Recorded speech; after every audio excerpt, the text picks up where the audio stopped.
پشاور میں ایک لڑکا تھا جو کہ بوٹ پالش کرتا تھا. تو ایک صاحب آئے اس کے پاس, انہوں نے اس سے یہ سامنے پاؤں رکھا, بوٹ پالش کیے. اس سے تھوڑا سا ہاتھ سلپ ہوا اور وہ ان کی جراب کے اوپر بھی تھوڑی سی پالش لگی. ان صاحب نے اس لڑکے کو کافی دھتکارا, تلخ کلامی ہوئی. اس نے کہا جی غلطی ہوئی ہے مجھ سے, میں معافی مانگتا ہوں, کہیں تو میں آپ کو جراب یہ دوسری لے دیتا ہوں. انہوں نے کچھ زیادہ ہی لمبا کر دیا اس کی تذلیل کو. لڑکا جو تھا وہ کہنے لگا کہ آپ اس لیے صرف اترا رہے ہیں کہ آپ ایک جیم ڈیلر ہیں, میں بھی جیم ڈیلر بن سکتا ہوں, لیکن اللہ تعالیٰ نے آپ کو عزت دی ہے تو آپ اس عزت کی ویلیو کریں. یہ جیم ڈیلر بنے گا, بوٹ پالش کرنے والا لڑکا جس کی نہ کوئی تعلیم ہے نہ اس کو جیمز کا پتہ ہے. اب یہ واقعہ جو ہے, یہ قصہ جو ہے, یہ کافی وہاں پہ لوگوں کو معلوم ہوا. ایک رحم دل جیم سٹون ڈیلر جو کہ جیم سٹون کے ایکسپرٹ بھی تھے, ان سے اس نے رابطہ کیا. انہیں کہا کہ جی مجھے یہ جیم سٹون ڈیلر بننا ہے. وہ ساتھ بوٹ پالش کرتا تھا, ساتھ ان کے پاس جا کے وہ جیم سٹونز کے نام, رنگ, یہ کوالٹی کیا چیزیں ہیں وہ سیکھنا شروع ہو گیا. آج وہ ایک آدمی ہے, بہت سال گزر چکے ہیں. کراچی سے پشاور تک اس کی as a gemstone dealer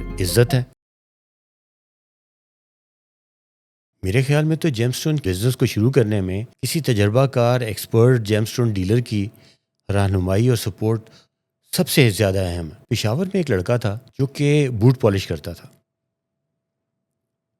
وہ ایک دن بوٹ پالش کر رہا تھا تو ایک صاحب آئے اس کے پاس, انہوں نے اس سے یہ سامنے پاؤں رکھا, بوٹ پالش کیے. اس سے تھوڑا سا ہاتھ سلپ ہوا اور وہ ان کی جراب کے اوپر بھی تھوڑی سی پالش لگ گئی. ان صاحب نے اس لڑکے کو کافی دھتکارا, اس سے تلخ کلامی ہوئی. اس نے کہا جی غلطی ہوئی ہے مجھ سے, میں معافی مانگتا ہوں, کہیں تو میں آپ کو جراب یہ دوسری لے دیتا ہوں.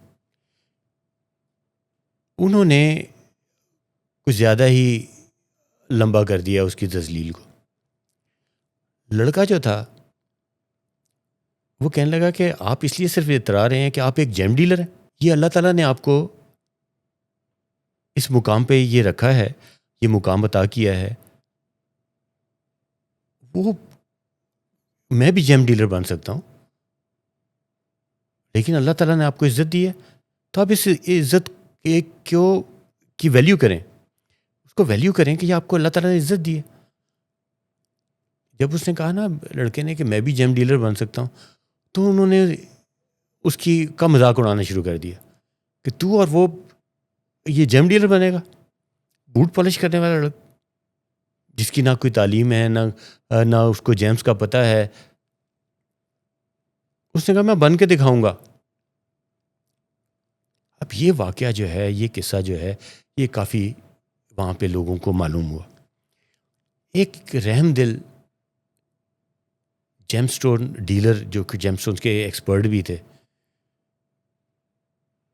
ان سے اس نے رابطہ کیا اور اس کو انہیں کہا کہ جی مجھے یہ جیم سٹون ڈیلر بننا ہے, آپ میری رہنمائی یہ کریں. ان کے دل میں رحم آیا, ان کے دل میں اس بچے کے لیے جو لڑکا سا تھا اس کے لیے پیار آیا. انہوں نے کہا ٹھیک ہے آ جاؤ, میں تم آ جایا کرو, میں تمہیں سمجھاؤں گا. وہ ساتھ بوٹ پالش کرتا تھا, ساتھ ان کے پاس جا کے وہ جیم سٹونز کے نام, رنگ, یہ کوالٹی کیا چیزیں ہیں وہ سیکھنا شروع ہو گیا. اب ایک جیم سٹون ایکسپرٹ ڈیلر کی رہنمائی اور سپورٹ, آج وہ ایک آدمی ہے, بہت سال گزر چکے ہیں. کراچی سے پشاور تک اس کی as a gemstone dealer عزت ہے.